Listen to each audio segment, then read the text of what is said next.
संविधान की हर पंक्ति में बाबा साहेब का त्याग और उनकी आत्मा बसती है। भारत का संविधान सिर्फ कानून की किताब नहीं है, यह उस संघर्ष का प्रतीक है जिसे डॉक्टर भीमराव अंबेडकर ने अपनी पूरी जिंदगी देकर गढ़ा। एक ऐसा संघर्ष जिसने सदियों से टूटे हुए इंसान को आवाज दी और पूरे राष्ट्र को एक नई पहचान। जय भीम साथियों, ड्राफ्टिंग कमेटी में कई सदस्य अक्सर अनुपस्थित रहते थे।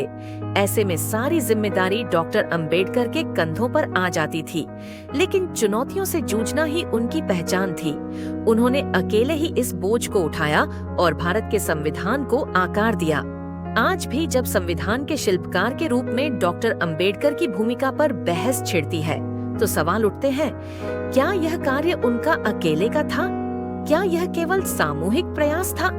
लेकिन सच्चाई यह है कि अगर बाबा साहेब की दूरदृष्टि और गहरी समझ न होती, तो यह संविधान कभी इतना जीवंत और मजबूत रूप न ले पाता। जैसा कि उन्होंने खुद कहा था, संविधान केवल कागज का दस्तावेज नहीं है, यह जीवन की आत्मा है। क्रिस्तोफ जाफरलो ने अपनी किताब डॉक्टर अंबेडकर और अस्पृश्यता में लिखा है कि एक अस्पृश्य समझे जाने वाले व्यक्ति का राष्ट्रीय राजनीति में सर्वोच्च पदों तक पहुंचना, उस समय की ऊंची जातियों के हिंदुओं को स्वीकार करना आसान नहीं था। यही वजह थी कि आलोचनाएं भी हुईं और यहाँ तक कहा गया कि संविधान सभा में डॉक्टर अंबेडकर की कोई विशेष भूमिका ही नहीं थी, लेकिन यह केवल भ्रांति थी।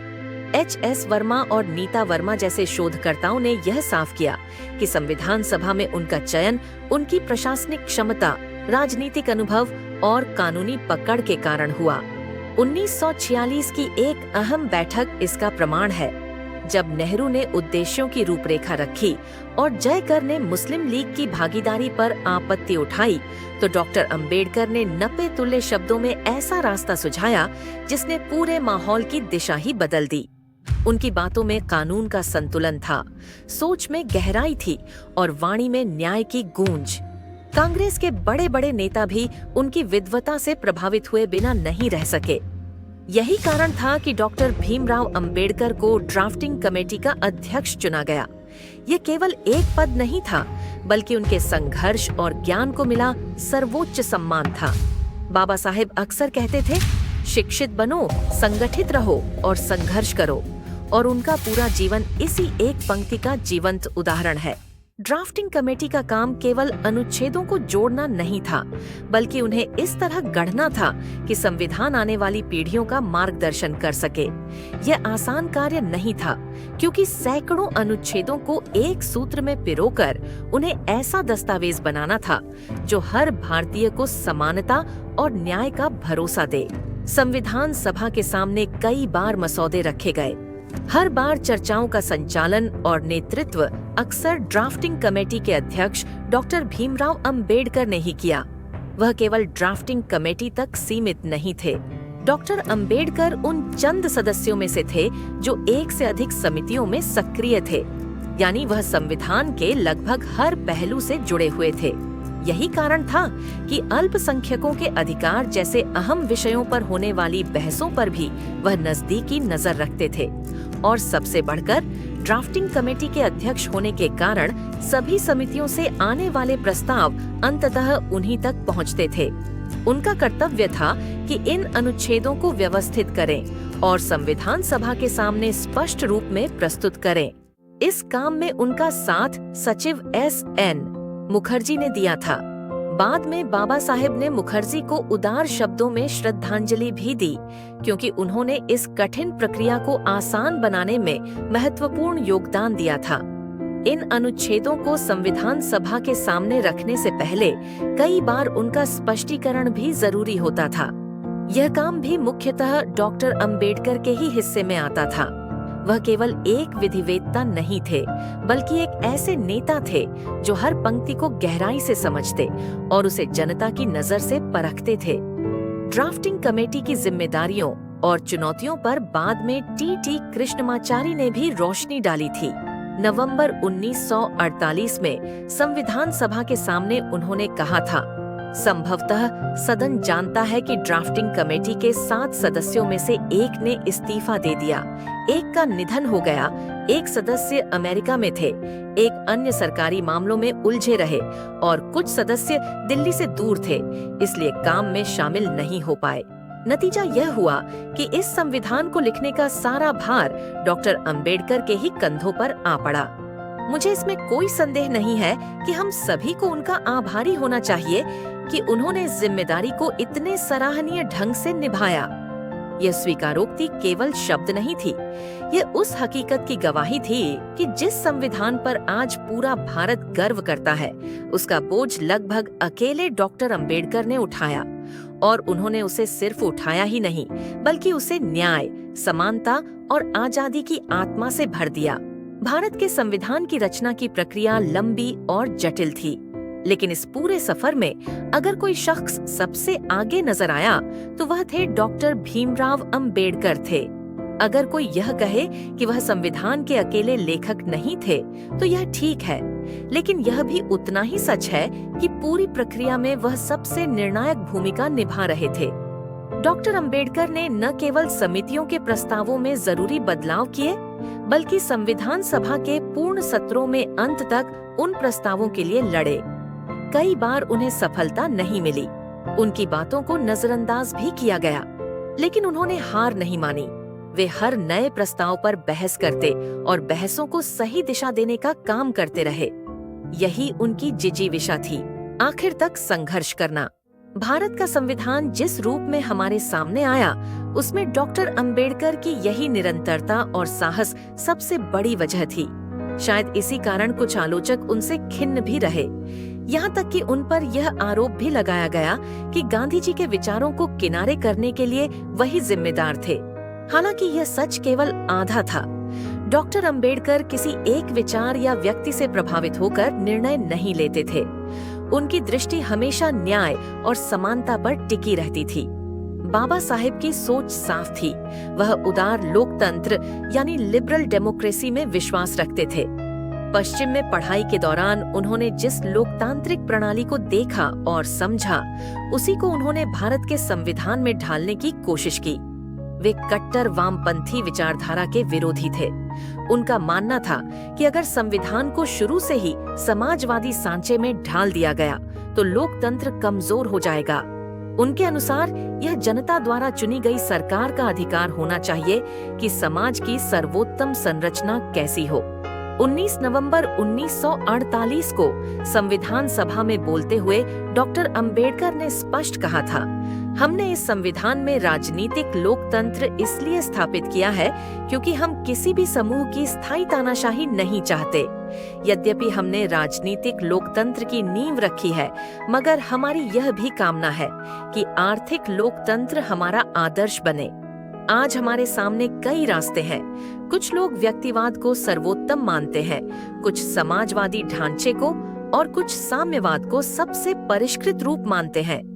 ऐसे हालात में हमने नीति निर्देशक सिद्धांतों को इस तरह लिखा है कि वे कठोर न हो, बल्कि अलग अलग सोच रखने वालों के लिए गुंजाइश छोड़ें, ताकि लोकतंत्र की सीमाओं में रहकर लोग अपने मतदाताओं को समझा सकें कि आर्थिक लोकतंत्र तक पहुंचने का सबसे अच्छा रास्ता कौन सा है। ये शब्द सिर्फ एक भाषण नहीं थे, ये उस गहरी सोच का प्रतीक थे जिसमें राजनीतिक स्वतंत्रता के साथ साथ आर्थिक और सामाजिक न्याय की भी आकांक्षा छिपी थी। डॉक्टर अंबेडकर चाहते थे कि भारत का लोकतंत्र स्थायी हो, और यह तभी संभव था जब हर वर्ग को इसमें बराबरी का हिस्सा मिले।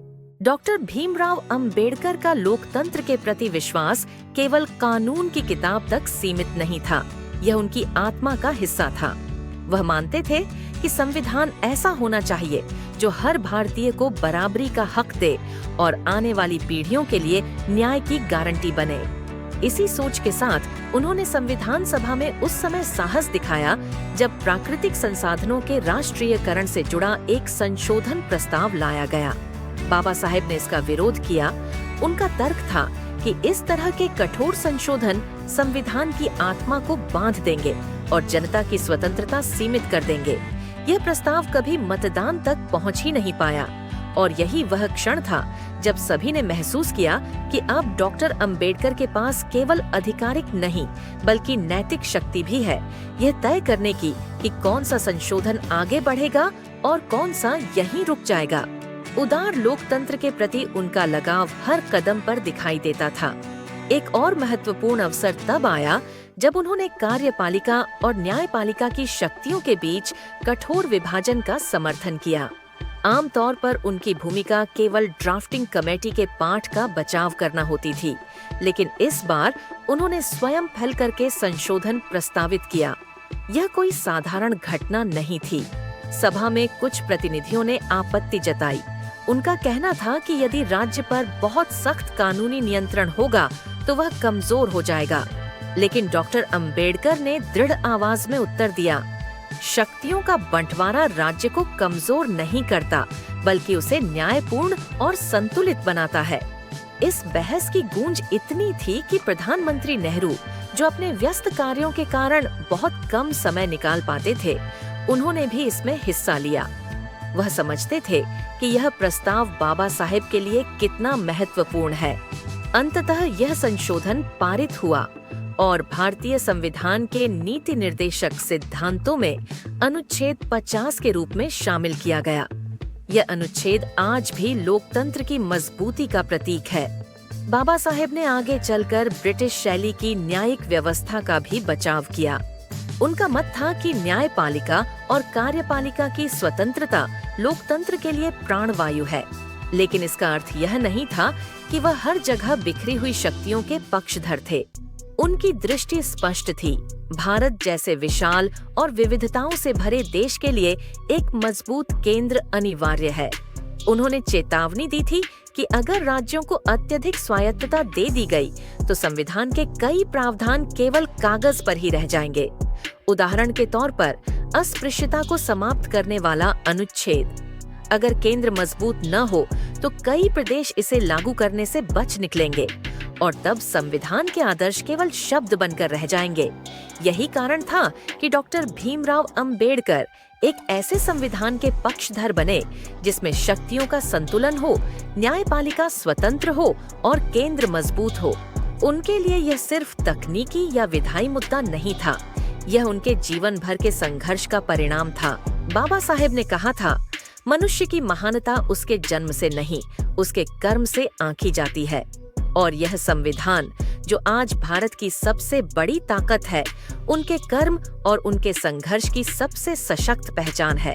डॉक्टर भीमराव अंबेडकर ने कहा था, संविधान केवल कागज का दस्तावेज नहीं, यह जीवन की आत्मा है। और सचमुच उन्होंने अपनी आत्मा उसमें ढाल दी। जब पूरा समाज खामोश था, उन्होंने अन्याय को चुनौती दी और बराबरी की नींव रखी थी। जब पूरी ड्राफ्टिंग कमेटी बिखर गई थी तो अकेले बाबा साहेब ने राष्ट्र का भविष्य गढ़ा था। आज हम जो लोकतंत्र जी रहे हैं, वह उनकी कलम से निकले उस संघर्ष का परिणाम है जिसने हर भारतीय को सिर ऊंचा करके जीने का अधिकार दिया। बाबा साहेब की विरासत हमें यह याद दिलाती है, संविधान सिर्फ अधिकार देने के लिए नहीं है, बल्कि हमें यह जिम्मेदारी भी देता है कि समानता, न्याय और भाईचारे की लौ कभी बुझने न दे। यही हमारे बाबा साहेब के प्रति सच्ची श्रद्धांजलि होगी। अगर आप डॉक्टर भीमराव अंबेडकर को दिल से मानते हैं तो इस वीडियो को लाइक करें और चैनल को सब्सक्राइब करना न भूलें। दोस्तों, बाबा साहेब ने संविधान को जीवन की आत्मा कहा था। आपके हिसाब से आज के समाज में इस आत्मा को सबसे बड़ा खतरा किससे है? अगर वीडियो अच्छा लगा हो तो अपना जवाब कमेंट में जरूर लिखें। आपका छोटा सा सहयोग हमें और ताकत देगा ताकि हम बाबा साहेब से जुड़ी सच्ची और अनकही कहानियां आप तक पहुंचा सकें। यह मंच सिर्फ हमारा नहीं, बल्कि हर उस व्यक्ति का है जो समानता और न्याय में विश्वास रखता है। वीडियो को अंत तक देखने के लिए आपका दिल से धन्यवाद। आपका दिन शुभ हो।